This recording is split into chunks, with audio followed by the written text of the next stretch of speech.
Do you want to build a snowman? I did. I actually did build a snowman. It's little. It's like a snow baby. It's a little snow baby.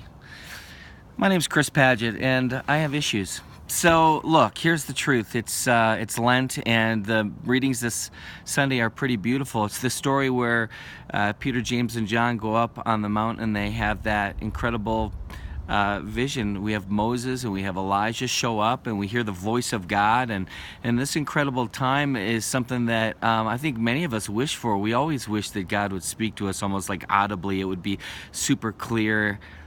Peter's response, they want to build tents. They want to stay there forever. They want to just sit and venerate and worship, and then God speaks and says, "This is my beloved son, listen to him."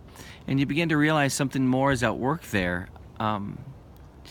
Jesus, who's the culmination, the fulfillment of all of the law, which is represented, of course, by Moses, and all of the prophetic utterances, which is represented by Elijah. There's Jesus, and God saying all of that had a point and a purpose, and that point and purpose is right there, Jesus.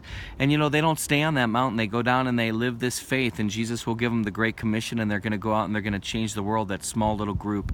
And you and I this Lent, we have this incredible opportunity to listen and to soak in the beauty of all that the law and the prophets had, yes, but that it culminates and is fulfilled in the person of Jesus Christ. You and I get to be in a relationship with Jesus Christ.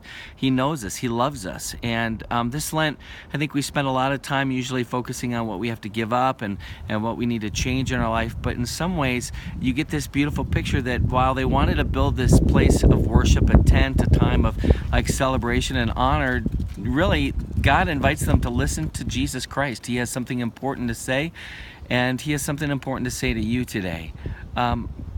It's kind of like that story of Martha and Mary. You know, we're going to have a lot of things that we have to do, but sometimes we just need to sit and listen to what it is that Jesus wants to say. And so I almost wondered if you could maybe just take a few minutes and ask the Lord, what is it that you want to say to me? How do you want to speak to me? What can I do? And each of our stories are different, right? There's no sequels to saints. You are called to be your own unique saint. And as you journey towards this incredible time of the cross and the ultimate resurrection of Easter, you get to realize that sometimes just stepping back and listening to the word and the voice of Jesus, it'll make all the difference in the world.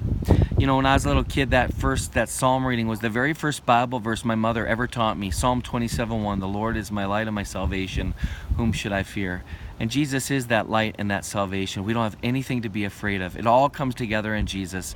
And while you might want to sometimes sit back and let it all be for you, the beautiful thing is when you listen and you hear the voice of God, it causes you to reach out and to touch the lives of those around you.